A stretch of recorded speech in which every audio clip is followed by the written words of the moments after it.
അല്ല, അതൊക്കെ നോക്കാനൊരു സർക്കാരുണ്ട് ഇവിടെ തന്നെ. ഏത് ഉദ്യോഗസ്ഥനായാലും അത്തരം കാര്യങ്ങൾ എവിടെയെങ്കിലും പാകപ്പഴുണ്ടെങ്കിൽ അത് നോക്കാനൊരു സർക്കാർ ഇവിടെ ഉണ്ട്.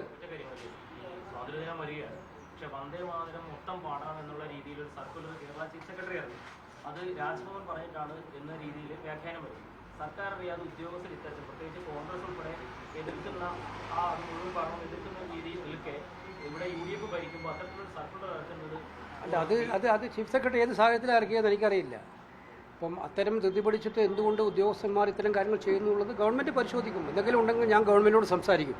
ഇത്തരം കാര്യങ്ങൾ എൻ്റെ ഗവൺമെൻറ്റാണ്, നമ്മുടെ പാർട്ടി ഭരിക്കുന്ന ഗവൺമെൻറ്റാണ്. ഗവൺമെൻറ്റിൻ്റെ ഭാഗത്ത് ഇത്തരം കാര്യങ്ങളിൽ എവിടെയെങ്കിലും ഉദ്യോഗസ്ഥന്മാരുടെ ഭാഗത്ത് പാകപ്പിഴയുണ്ടായാൽ അത് സർക്കാരിൻ്റെ മുന്നിൽ ചൂണ്ടിക്കാണിച്ച് തിരുത്തിക്കുക എന്നുള്ളതാണ് നമ്മുടെയൊക്കെ ശ്രമം. അതുകൊണ്ട് അത് പരസ്യമായിട്ട് ഞാൻ പറയാൻ ആഗ്രഹിക്കുന്നില്ല. അത്തരം കാര്യങ്ങൾ ഗവൺമെൻറ്റിൻ്റെ മുന്നിൽ ശ്രദ്ധയെ കൊണ്ടുവന്നിട്ടുണ്ട് ഓൾറെഡി. ജൻസി പ്രക്ഷോഭത്തിൽ പങ്കെടുത്ത സ്ത്രീകളെ ബലാത്സംഗം ചെയ്യണമെന്നൊക്കെ പറഞ്ഞ ഒരു RSS സൈദ്ധാന്തികനുണ്ടല്ലോ, അവർക്കെതിരെ എന്തുകൊണ്ടാണ് കോൺഗ്രസ് സർക്കാർ നടപടി സ്വീകരിക്കുക? അല്ല, നടപടി സ്വീകരിച്ചില്ല. FIR ഇട്ടില്ലേ? FIR ഇട്ടു. അതിൽ കൂടുതൽ നടപടികൾ അറസ്റ്റിലേക്കൊന്നും പോകുന്നില്ല. അത് അല്ല, എനിക്ക് ഒന്നും നടപടി എടുക്കാൻ അവർ FIR ഇടുക എന്ന് പറഞ്ഞാൽ പരിശോധന നടക്കാനുള്ളതാണ്.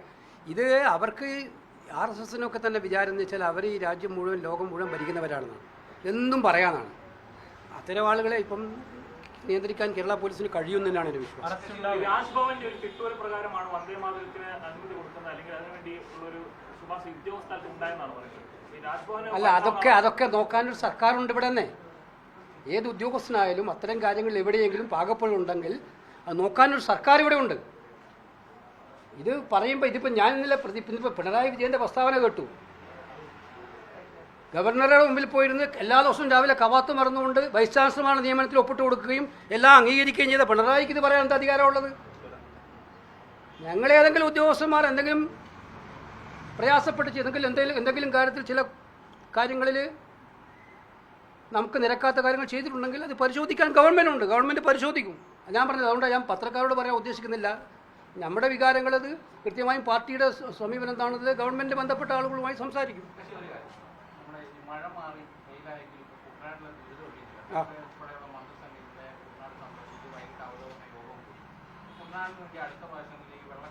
അല്ല, അതാ ഇന്നലെ നമ്മൾ ചർച്ച ചെയ്ത്, നിങ്ങൾ ഉണ്ടായിട്ടില്ല ആ മീറ്റിങ്ങിൻ്റെ ആവുക. ഇതിൽ ഏറ്റവും പ്രധാനപ്പെട്ട ചർച്ച കൃഷിമന്ത്രിയുടെ സാന്നിധ്യത്തിൽ, നമ്മുടെ ജില്ലയുടെ ചുമതലയുള്ള മന്ത്രി സാന്നിധ്യത്തിൽ നടന്നത് ഏറ്റവും പ്രധാനപ്പെട്ട ചർച്ച അതായിരുന്നു. ആ ചർച്ചയിൽ നമ്മൾ പറഞ്ഞ എന്താണ്? കൃത്യമായിട്ടും ആ ചർച്ച കുട്ടനാടിന് ഇത്തരം ദുരിതങ്ങൾ ആവർത്തിക്കാതിരിക്കാൻ വേണ്ടിയിട്ടുള്ള ഒരു മുൻകരുതലായിട്ടുള്ള ആക്ഷൻ പ്ലാനാണ് വേണ്ടത്. അത് ഒരു കൃത്യമായിട്ടുള്ള ആക്ഷൻ പ്ലാനോടുകൂടി കാര്യങ്ങൾ നടപ്പിലാക്കാൻ ശ്രമിച്ചിട്ടുള്ളത്. കൃഷിമന്ത്രി തന്നെ നേരിട്ട് ഇത്തരം കാര്യങ്ങളിൽ ഒരു മുൻകൈ കൂടി എടുത്ത് കുട്ടനാട്ടിലെ കൃഷിക്കാരെയും കൂടെ വിളിച്ചു കൂട്ടിയിരുത്തി എന്താണ് പരിഹാര മാർഗം, അടിയന്തരമായി ചെയ്യേണ്ടതാണ്, ദീർഘവീക്ഷണത്തോട് ചെയ്യേണ്ടതാണ് എന്നൊക്കെ മനസ്സിലാക്കാൻ അവരുടെ കൂടി വികാരങ്ങൾ മനസ്സിലാക്കി തീരുമാനമെടുത്ത് നടപ്പിലാക്കണം. അതാണ് ഇന്നലെ മീറ്റിങ്ങിൽ കൃഷിമന്ത്രിയും പ്രഖ്യാപിച്ചത്. അക്കാര്യത്തിൽ ഗവൺമെൻറ് മുഖ്യമന്ത്രിയുമായിട്ട് ആലോചിച്ച് ഒരു കാര്യം ചെയ്യുമെന്ന് അദ്ദേഹം പറഞ്ഞിട്ടുണ്ട്. അത് സ്വാഗതാർഹമായ കാര്യമാണ്. താങ്കൾ പറഞ്ഞത് വളരെ വിലപ്പെട്ട കാര്യമാണ്. അത് തീർച്ചയായിട്ടും കുട്ടനാടിന് അർഹിക്കുന്ന കാര്യമാണ്.